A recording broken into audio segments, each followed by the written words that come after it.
ሰላም ተኸታተልቲ መዳ ፎሬክስ ኣካዳሚ ኣብ ዘለኹም መሰናይ ናይ ዕረፍቲ ግዜ ብምምናይ ሎም መዓልቲ ድማ ከምቲ ልሙድ ናይ ሰሙናዊ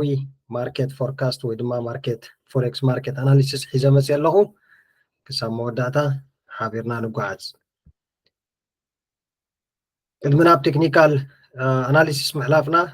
ፋንዳሜንታሊ እንታይ ኣሎ ንፎሬክስ ክፀሉ ዝኽእል ኒውስ ክንርኢና ኣብዚ ከምዚ ንሪኦ ዘለና ማለት እዩ ሶኒ ዳርጋ ሙሉእ ዩሮፕ ከምኡውን ዓዲ እንግሊዝ ኣውስትራልያ ኒውዚላንድ ዝኣመሰላ ሃገራት ዳርጋ ብዙሕ ማለት እዩ ባንክ ሆሊደይ እዩ ስለዚ ሶኒ ብዙሕ ናይ ማርኬት ምንቅስቃስ ኣይ ክንፅበን ኢና ማለት እዩ ሓንቲ ብዝላትና ሰዓት 3 ዩኬ ታይም ናይ ዩኤስዲ ማኒፋክቸሪንግ ወይ ድማ PMI ዝበሃል ዚ ፐርቼዚንግ ማናጀርስ ኢንዴክስ ዝበሃል ሪፖርት ዳታ ዝወፀሉ እዩ ኦፍ ኮርስ እዚ ንማርኬት ዝፀሉ ኒውስ ግን ምስቲ ቮላታይል ማርኬት ዘይምኳኑ ምክንያቱ ዩኬ እቲ ዝዓበየ ናይ ትሬዲንግ ሴሽን ማለት እዩ ዩሮፕ ብምሉእ እዚታት ኣብ ባንክ ሆሊደይ ስለ ዝውዕል ሶኒ ከም ናይ ትሬዲንግ ፎሬክስ ከም ናይ ትሬዲንግ መዓልቲ ወይ ናይ ትሬዲንግ ዴይ ክንቆፅራ ኣይንኽእልን ኢና ብዙሕ ናይ ማርኬት ምንቅስቃስ ኣይክህሉን እዩ ማለት እዩ ካብኡ ብምቕፃል ሶሉስ ናይ ዩሮ CPI ወይ ድማ ኮንሱመር ፕራይስ ኢንዴክስ ኣለና ኣዝዩ ኢምፖርታንት ዝኾነ ማለት እዩ ብፍላይ ድማ ምስቲ ማርኬት ኣብ ሆሊደይ ዝኽነየሉ ዘሎ ድሕሪኡ ማርኬት ኦፕኒንግ ናይ ሶሉስ ሪፖርት ትኸውን ኒውስ ስለ ዝኾነት እዚኣ ኮንሱመር ፕራይስ ኢንዴክስ ኣብ ዩሮ ኣዝያ ኣገዳሲት ኒውስ እያ ማለት እዩ ብድሕሪ እውን ናይ ሰዓት 3 ዩኤስ ዶላር እዚ ናይ ጆብ ኦፕኒንግ ተርንኦቨር ናይ ሪፖርት ዝወፅሉ ማለት እዩ እዚ ከዓ ኣዝዩ ኣገዳሲ ናይ ካብ ፋርም ወፃኢ ዘሎ ናይ ስራሕ ኦፖርቹኒቲታት ሓድሽ ዝተኸፍተ ማለት እዩ ስለዚ እዚኣ እውን ኣዝያ ኣገዳሲ እያ ስለዚ እቲ ሪል ናይ ማርኬት ምንቅስቃስ ወይ እቲ ድማ ሓቀኛ ናይ ማርኬት ሙቭመንት ካብ ሶሉስ ኢና ክንሪኦ ማለት እዩ ብድሕሪኡ ረቡዕ እንድሕር መፂና ኣዝዩ ኢምፖርታንት ዝኾነ ኒውስ ኣለና ኣብዚ ጀረሚ ፓወል ስፒች ብለና ኣሎ ከምኡውን ናን ፋርም ኢምፕሎይመንት ቼንጅ ኣለና ኣት ደ ሴም ታይም ድማ PMI ኣለና ስለዚ ብዙሕ ኒውስ ኢቨንት ኣለና ኣብ ረቡዕ ሓሙስ እንድሕር መፂና ድማ CPI ናይ CHF ከምኡውን ኢምፕሎይመንት ክሌም ናይ US ዶላር ክልቲኦም ንሶም ኣለውና ማለት እዩ ዓርቢ ክንድሕር መፂና ድማ ከምቲ ኩሉ ግዜ ንፈልጦ እዚ ናን ፋርም ኢምፕሎይመንት ፓይሮል ዝበሃል ማለት እዩ ወይ ድማ እዚ NFP ደይ ተባሂሉ ዝፅዋዕ ኤቭሪ ፍራይደይ ኣብ ናይ ሓዳሽ ወርሒ ዝመፅእ ማለት እዩ ስለዚ ኔክስት ዊክ which is ቁርብ ቮላታይል እዩ ብጣዕሚ ኢምፖርታንት ዝኾነ ኒውስ ኢቨንታት ዘለና ማለት እዩ ስለዚ ምስቲ ድማ ማርኬት ኣብ ናይ ሆሊደይ ቀኒዎ ዘለዎ ወይ ድማ ኣብ ሬንጅ ዘለዎ ኔክስት ዊክ ብጣዕሚ ናይ ትሬዲንግ ኦፖርቹኒቲ ኣለና ማለት እዩ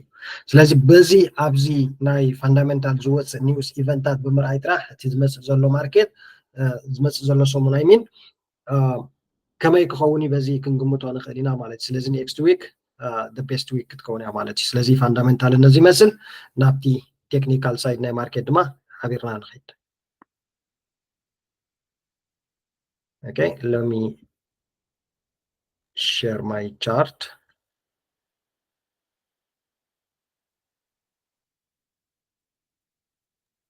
okay so ብDXY ወይ ድማ ብዶላር ኢንዴክስ ክንጅምር ኢና ዶላር ኢንዴክስ ከም ዝንሪኦ ዘለና ኣብ ኣዝዩ ኢምፖርታንት ዝኾነ ኤሪያ ቫልዩ ወይ ድማ ናይ ሳፕላይ ዞን መፂልና ኣሎ ማለት እዩ ስለዚ ምስቲ ላስት ዊክ ዝነበሮ ኤቢት ስትሮንግ ዝነበሮ US ዶላር ማለት እዩ ስለዚ ዊል ኤክስፔክት DXY ነዚ ስትራክቸር ዝብሬክ እንድሕር ገይርልና ክሳብ 107 ናይ ምብፃሕ ተኽእሎ ክህልዎ ኦቨርኦል ናይ DXY ቡሊሽነስ ኢና ወይ ድማ ቡሊሽ ሙቭመንት ኢና ንርኢ ዘለና ማለት እዩ ኣት ኤኒ ጊቨን ታይም ግን እዚ ማርኬት እዚ እንድሕር በዚ ዘለዎ ሪጀክት ኮይኑልና ግን ሴል ናይ ምምላስ ተኽእሎ ክህልዎ ማለት እዩ ከምዚ እናበለ ክሳብ ኣብዚ ናይ ምውራድ ኦፖርቹኒቲ ክህልዎ ይኽእል እዩ ስለዚ DXY ኣብ ኣዝዩ ኢምፖርታንት ዝኾነ ኤሪያ ኦፍ ቫልዩ ወይ ድማ ኢምፖርታንት ሌቨል ኣለና ስለዚ ብከምዚ መንገዲ ክሪአ ኢና ናይ DXY ስለዚ DXY breakout ድማ ኣዝዩ ኣብ ማርኬት ኣብቶም ካልኦት ፔርስ ናይ ሴል ኦፖርቹኒቲ ክህበና ይኽእል እዩ ማለት ስለዚ DXY ኣዝዩ ኢምፖርታንት ኤሪያ ኦፍ ቫልዩ መፅያትልና ኣላ ስለዚ ብከምዚ መንገዲ ጌርና ክንፅበያ ኢና ነዚ ዝመፅእ ዘሎ ሰሙን ማለት እዩ ሕጂ ክንርድኦ ዘለና ኣብ ዝሓለፈ ስፒች ናይ ጀረሚ ፓወል ነዚ ዝመፅእ ዘሎ ኣብዚ ዓመት እዚ ጥራሕ ናይ 3 ግዜ ዝኸውን ናይ ኢንተረስት ሬት ምቁራፅ ክንገብር ኢና ዝብል ኒውስ ነይሩ ማለት እዩ ሕጂ ኣብ ናይ ዩኤስ ጥራሕ ዘይኮነ ዳርጋ ብምሉእ እቲ ዓበይቲ ባንክታት ዝበሃል ኢንተረስት ሬት ኤክስትሪምሊ ሃይ ስለ ዘሎ ኢንተረስት ሬት ኣብ ምቁራፅ እዮም ዘለዉ ከም ዝረኣናዮ ናይ ስዊስ ፍራንክ ኣብ ዝሓለፈ ሰሙን ቀዳማይ ካብቶም ዝዓበዩ ባንክታት ናይ ኢንተረስት ሬት ምቁራፅ ዝገበረ ማለት እዩ ስለዚ እዚ ኢንተረስት ሬት ካት ምግባር ወይ ምቁራፅ ግን ኣብ እቲ ካረንሲኻ ኔጋቲቭ ኢፌክት ከም ዘለዎ ክንርዳእ ኣለና ማለት እዩ ስለዚ ሲኤችኤፍ ስዊስ ፍራንክ ኢንተረስት ሬት ብምቁራፆም እቲ ካረንሲ ማዕረ ክንደይ ዊክ ኮይኑ ከም ዝቀንየ ርኢና ኣለና ሕጂ ድማ እዚ ዝበሃል ዘሎ ኒውስ እንዳተቃረበ እንድሕር ከይዱ ናይ ዶላር ሾርት ክንርኢ ንኽእል ኢና ማለት እዩ ስለዚ ዲኤክስዋይ ኣዝዩ ክሊርሊ ብከምዚ ጌርና ክንሪኣ ኢና ቀፂልና ኣዝዮም ብሉፃት ዝኾኑ እቶም ኖርማል ትሬድ ንገብሮም 5 ፔርስ ሪል ፅቡቅ ሰጣብ ገይረ ዳልዮም ኣለኹ ናብኦም ንኸይድ ካብዚ ብቕፃል ናብ ጂዩ ኢና ክንመፅእ ማለት እዩ ወይ ድማ ናብ ጂቢፒ ዩኤስዲ ሶ ጂቢፒ ዩኤስዲ እንድሕሪናዮ ሉክ ማዕረ ክንደይ ኣብ ሬንጅ ኣትዩ ከም ዝነበረ ምክንያቱ ዝሓለፈ ሰሙን ናይ ሆሊደይ ዝመልኦ ሰሙን ዝነበረ ካልኣይ ድማ ዝኾነ ፋንዳሜንታል ኒውስ ኣፌክት ዝገብር ዘይብሉ ስለ ዝነበረ እዚ ማርኬት እዚ ንውሕ ዝበለ ሰሙን ማለት እዩ ኣብ ሬንጅ ወይ ድማ ኣብ ሳይድ ዌይስ መንገዲ ነይሩ ማለት ስለዚ ካብዚ ተበጊስና ኢና ድማ ነዚ ዝመፅእ ዘሎ ሰሙን ኣዝዩ ዝበለፀ ናይ ትሬዲንግ ኦፖርቹኒቲታት ኣሎ ክብል ፀናሕኩ ማለት እዩ ስለዚ ጂቢፒ ዩኤስዲ ብከምዚ ብክልተ መንገዲ ክንሪአ ኢና ማለት እዩ ብሬክ ኣውት 1.26500 ብሬክ እንድሕር ገይራትና ኦል ደ ዌይ ንባይ ፖዚሽን ክንሪአ ኢና ክሳብ ኣብዚ ማለት እዩ ክሳብ 1.2798 ናይ ምብፃሕ ክህልዋይ ሴል ኦፍ እንድሕር ኮይኑ ድማ ናብ 1.25500 ኦል ደ ዌይ ክሳብ ኣብዚ ሴል ፖዚሽን ክንሪአ ኢና ማለት ስለዚ ጂቢፒ ዩኤስዲ ኣብ ኣዝዩ ኢምፖርታንት ኤርያ ስለ ዘላ 1.26500 ብሬክ ኣውት እንድሕር ረኺብና ስቶፕ ሎስ ናህና ቢለው ጌርና ባይ ክንብል ኢና ማለት ስለዚ ኦቨርኦል ናይ ዲኤክስዋይቲ ክንሪኦ ፀናሕና ሰፕላይ ዞን ብሬክ እንድሕር ጌርና ኦል ደ ዌይ ናይ ምኻድ ተኽእሎ ስለ ዘለዎ ኣብ ናይ ጂቢፒ ዩኤስዲ ድማ ኦል ደ ዌይ ሴል ኦፍ ክመፅእ ይኽእል እዩ ማለት እዩ ስለዚ እዚኣ ሕጂ ዘላታ ኢምፖርታንት ኤርያ ብፍላይ ድማ እታ ናይ ናን ፋርም ኤምፕሎይመንት ናይ ፍራይደይ ዘላ እንድሕር ፖዘቲቭ መፅኡ ኣብ ዶላር ጂቢፒ ዩኤስዲ ኦል ደ ዌይ ናብ ክሳብ 1.21 ናይ ምውራድ ተኽእሎ ክህልዎ እዩ ማለት ስለዚ በዚኣ ናይስ ጌርና ሒዝና ኣለና ካብዚኣ ብሬክ ኣውት ድማ ኣይዘር ዳይሬክሽን ክሊርሊ ባይ ኦር ሴል ክንወስድ ኢና ማለት እዩ ስለዚ ከምዚኣ ጌርና ማርክ ንግበራ ናይ ጂቢፒ ዩኤስዲ ቀፂልና ናብ ዩሮ ዩኤስዲ ክንመፅእ ኢና ዩሮ ዩኤስዲ እውን ከም ዝሪኣ ዘለና ኣዝዩ ኢምፖርታንት ኤርያ ኦፍ ቫልዩ ንሕና ብሬክ ገይራትና ኣላ ኦቨርኦል ሰንቲመንት ናይ ማርኬት ድማ ንሴል ኦፍ መፂልና ኣሎ at the same time price reject ገይሩ ድማ ቢሪሽ ኮንፈርሜሽን ካንድልስ ሂብና ኣሎ ስለዚ ነዚያ ንእሽተይ ናብ 1.08 ኤርያ ሪትሬስ ኣብዚ ኢንትር ክትበና ወይ ድማ ብዘላቶ ንሕሪ ቢሪሽ ካንድል ሂባትና ሴል ክንከይድ ኢና ማለት እዩ ክሳብ 1.07 ኦቨርኦል at any given time ግን ፕራይስ ናህና እንድሕር above 1.08 እንድሕር ዓፂልና ከም ዝሪኦ ዘለና ማለት እዩ ፖቴንሻል ማርኬት ናይ ቡሊሽ ናይ ምኻድ ተኽእሎ ክህልዎ ማለት እዩ ሴል ኣይክንብልን ኢና ግን በዚኣ ዘላታ ሕጂ ራይት ናው ናይ ሴል ኦፖርቹኒቲ ሂባትና ኣላ ከመይ ክኸፍት ማርኬት እንታይ ዓይነት ሪኣክሽን ገብር ይርኢና ክሳብ 1.07 ዘሎ ኤርያ ሴል ፖዚሽን ክርአ ኢና ማለት ስለዚ ዩሮ ዩኤስዲ ድማ ከምዚ መንገዲ ጌርና ክንፅበያ ኢና ማለት እዩ ብምቕፃል ጂቢፒ ጂፒዋይ እውን እንድሕሪና ኣዝዩ ብሉፅ ዝኾነ ናይ ማርኬት sideways move ወይ ድማ ናይ accumulation የርኤና ኣሎ ማለት እዩ ስለዚ at any time price 195 ኣዝዋዝያ 190.500 ብሬክ ሳብ ዘይገበረ ዝኾነ ሴል ከይንብል እዚኣ ብሬክ ኣብ ትገብረልና ግን that's our sales እዚኣ ብሬክ ኣብ ትገብረልና ሴል ፖዚሽን ክርአ ንኽእል ኢና 195 ማለት እዩ 195 this is our sale position target ናህና ድማ 188 ክሳብ ሓንሳብ ፕራይስ ነዚ እንድሕር ብሬክ ገይርዎ there is no way ኣብዚ ከይበፅሐ ክምለሰሉ ዝኽእል ዳርጋ ፀቢቢ ማለት እዩ ክሳብ 188 ቲፒ ጌርና ክንፅበይና ማለት እዩ ብድሕሪ ድማ ኢንኬዝ ፕራይስ እንድሕር 191.500 ብሬክ ገይርልና ድማ ክሳብ 193 ያ 193 ኤሪያ ባይ ፖዚሽን ክርኢና ማለት እዩ ስለዚ ጂቢፒ ጂፒዋይ እውን ኣብዚ ዝኾነ ኣክሽን ምውሳድ የድልየናኒ ጃስት ለስ ዎች ኣውት ከምዛ ዘላታ ጌርና ነዚ ዝመፅእ ዘሎ ሰሙን ግን ግድን ናብ ሓደ ዳይሬክሽን ምውሳድ ስለ ዘይተርፋ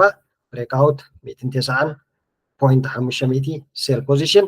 191.500 ድማ ቡሊሽ ሞመንት ክሳብ 193 ክንሪአ ኢና ማለት ስለዚ እዚኣ ኸ ናይ ጂቢፒ ጂፒዋይ ብምቕፃል ዩኤስዲ ጂፒዋይ as we can see USD JPY እውን ኣዝዩ ናይ ሃየር ታይም ፍሬም እዚ ማርኬት ኣብ አኩሙሌሽን ዘሎ ከም ዝበልና ደጊምና ማለት እዩ ላስት ዊክ ዝኾነ ሞመንት ስለ ዘይነበረ ማርኬት ስቲል ስታክ ኮይኑ ኣሎ ማለት እዩ which is the best opportunity for next week at any given time price 151 breakout ኢና ንፅበ 151 breakout straight away we can look for short position all the way to the downside ኣብ ናይ buy ብዙሕ ንባይ ኣይ ክንብላን ኢና USD JPY only we are going to look for sell opportunity ተሂባትና ጥራሕ ሴል ክንብል ኢና ምክንያቱ ኣብቲ 152 በፂሑ ኣሎ ማለት it is overbought ክንብል ንኽእል ኢና ዳርጋ extremely high ዘሎ so we don't have to look buy instead ኣብ ክንድን USD JPY ንባይ ንርኢ እቶም ካልኦት GBP USD ከምኡ ኒሮ USD ዘለዉ ንሳቶም ኣብ ናይ ባይ እንተመፅኦም the best ማለት ስለዚ USD JPY we are going to look only for short position ማለት ምዝ ሂባትና ዘላ 151 breakout ድማ sell position ክንሪኢና ማለት እዩ finally the boss gold last week it was very aggressive ዝኾነ ናይ buy opportunity ነይሩ ማለት እዩ completely market was very aggressive ሕጂ ከምቲ ኩሉ ግዜ ንብሎ ማለት እዩ ኣብ ማርኬት all time high all time low ዝበሃል ዳርጋ የለን ፕራይስ ንዑ ሪስፔክት ናይ ምግባር ተኾኖ እቲ ፋንዳሜንታል ዝመፅእ ዘሎ ኣብ ማርኬት ሞር ንዑ ዝፀሉ ማለት እዩ ስለዚ ፋንዳሜንታሊ ኣብ ጎልድ እንድሕር መፂና ዩኤስ ዶላር ኢንተረስት ሬት ናይ ምቁራፅ ኒውስ ይዘን ፀላልዎ ዘሎ ማለት እዩ ሰለስተ ግዜ ቅድሚ ዓመት መዕፃው ኢንተረስት ሬት ክንቆርፅ ኢና ይብሉ ኣለዉ at the same time geopolitics ከመይ ኣሎ ናይ ዓለምና እውን ንሪኦ ኣለና በዚ መንገድታት እዩ ሕጂ ዶላር ሶሪ ጎልድ ስትሬት ኣዌይ ኣብ ናይ ቡሊሽ ዘሎ በፂሕዎ ዘይፈልጥ ኦል ታይም ሃይ ጥራሕ ዘይኮነ እውን ኣግሬሲቭ ዝኾነ ኣካይዳ ዝኾነ ስሎው ዘይኮነ ማለት እዩ ድሕሪና ኣብ ናይ መወዳእታ ማርኬት ምዕፃው ናይ ፍራይደይ ኣግሬሲቭ ዝኾነ ማርኬት ይኸይዱ ስለዚ እዚታት እዩ ንጎልድ ናብ ፖዚቲቭ ወይ ድማ ከምዚ ኣግሬሲቭ ሙቭ ክኸውን ከም ዝገብሮ ዘሎ እሱ ጥራሕ ዘይኮነ እውን እቲ ብሓፈሻ ኦል ማርኬት ኣብ ኢንዳይሲስ ኣብ ክሪፕቶ at the same time ኣብ ናይ ስታክ ማርኬት እንድሕር መፂና ኩሉ እዚ ብሓንሳብ ተታሒዙ ስለ ዝኸይድ ኣግሬሲቭ ዝኾነ ቡሊሽ ማርኬት ኢና ዘለና ማለት እዩ ሶ ንሕጂ እንታይ ኢና ክንፅበነ ዝመፅእ ዘሎ ሰሙን ኣብ ጎልድ 22 ብሬክስ ኣብ ዘይገበረ ሴል ቢሪሻይ ክንወስድ ኢና ማለት እዩ 22 of course ኣብዚ ፕራይስ ሪጀክት እንድሕር ገይርልና ወይ ድማ ምልክት ናይ ፎርሄጅ እንድሕር ሪና ክሳብ 222 ሴል ክንብል ኢና ማለት እዩ እዚ ማለት እየ let me point it exactly what I mean okay ካብዚ ሴል ፖዚሽን ክንብል ኢና በዚ ሕጂ ዘለዎ ሪጀክሽን እንድሕር ሂብና ማለት እዩ ክሳብ 22 ኤሪያ ፋይናል ናይ ቢሪሽ ኮንትሮል እንድሕር ክኸውን ኮይኑ እዚ ማርኬት ግን 22 ብሬክ ክኸውን ኣለዎ እዚ እንድሕር ብሬክ ገይርልና ግን all the way short position ክንከይድ ንኽእል ኢና ማለት ስለዚ እዚ ኣብዚ ሴል እንብሎ just for pullback እምበር it is not sell እዚ እንድሕር ሪናዮ ናይ smaller time frame price reject ኮይነልና ኣሎ of course ኣብዚ ናይ ascending channel ፀንሐልና ማለት እዩ at the same time ድማ okay at the same time ድማ እዚ pullback ገብረልና ናብ 22 ኤሪያ ማለት እዩ እዚ ብመንፅር ፒፕ እንድሕርና ብዙሕ እዩ that's why ናኻ ካብዚ rejection እንድሕር ረኺብና ክሳብ ናይ 250 ፒፕ ዝኸውን ማለት እዩ ኣዝዩ ቢግ ናምበር እዩ ስለዚ ናብዚ ንክንምለስ ዘለና ጥራሕ ኢና ነዚ ቴስት ሴል ፖዚሽን ክንሕዝ ምክንያቱ ኣብዚ ባይ ክንብል ኣይንኽእል ኢና ናው ፕራይስ pump up over both ኮይኑ ኣሎ ማለት እዩ ካልእ ስትራክቸር እንድሕር ሂብና ኢና ካብዚ ባይ ክንብል ማለት እዩ overall ግን ነዚ pullback ናይ ምግባር ተቆሎ ስለ ዝህልዎ ፕራይስ ኣብዚ ሴል ፖዚሽን ክንሕዝ ኢና እቲ ዝዓበየ ሴል ናይ ጎልድ ቢሪሽ ኮንትሮል ንብሎ ግን 22 ብሬክ ክሳብ ዘይኮነ ስቲል ማርኬት ናይ ቡሊሽ ሙቭ ማለት እዩ ድሕሪኡ ግን 22 እንድሕር ብሬክ ገይርዎ all the way 21 50 ናይ ሙራድ ተኽእሎ ክህልዎ እዩ ማለት እዩ ኣብዞም ክርስዖ ዘይብልና እንታይ ኣለና ኩሉ ግዜ እዚ ዝሓለፈ ካብ ጃንዋሪ ጀሚሩ ቡሊሽ ዝነበረ ማርኬት ሕጂ ሓደ ኳርተር ወዲና ኣላ ማለት እዩ ርብዒ ናይ ሓደ ዓመት ማለት እዩ ስለዚ ማርኬት እውን ሳይክል ኣለዎ ስለዚ እዚ ዝሓለፈ ቀዳማይ ሳይክል ናይ ማርኬት ቡሊሽ ማርኬት ርኢና ኣለና ሕጂ ድማ እዚ ዝመፅእ ዘሎ ኳርተር ናይዚ ዓመት ማርኬት እንታይ ሪኣክሽን ክገብር እዩ ድማ ሓደ ሰናርዮ እዩ ማለት እዩ ስለዚ ክንጥንቀቕ ኣለና ካብዚኣ ፅባሕ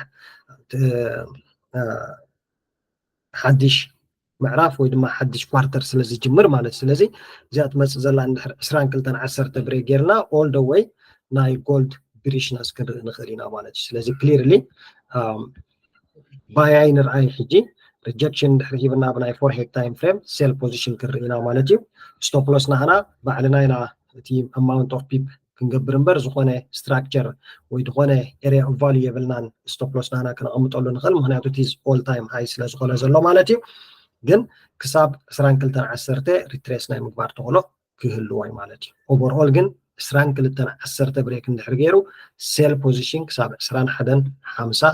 ሴል ክንርኢ ንኽእል ኢና ማለት እዩ ሶ ሎ መዓልቲ ሒዘን መፅአ ዘለኹ ፔርስ ሓሙሽተን ነዚያን ይመስል ሰናይ ናይ ትሬዲንግ ሰሙን ንኩልና ክኾነልና እናተመነኹ ኣብ ናህና ኣካዳሚ ጆይን ክትገብሩ እንድሕር ዘልኹም ኮንታክት ግበሩና 3 መዓልቲ ብሰሙን ላይቭ ትሬድ ስለንኣቱ ማለት እዩ ስለምክትታልኩም ደጊመ የመስግን ቴንክ ዩ ሶ ማች ባይ ፎር ቱዴይ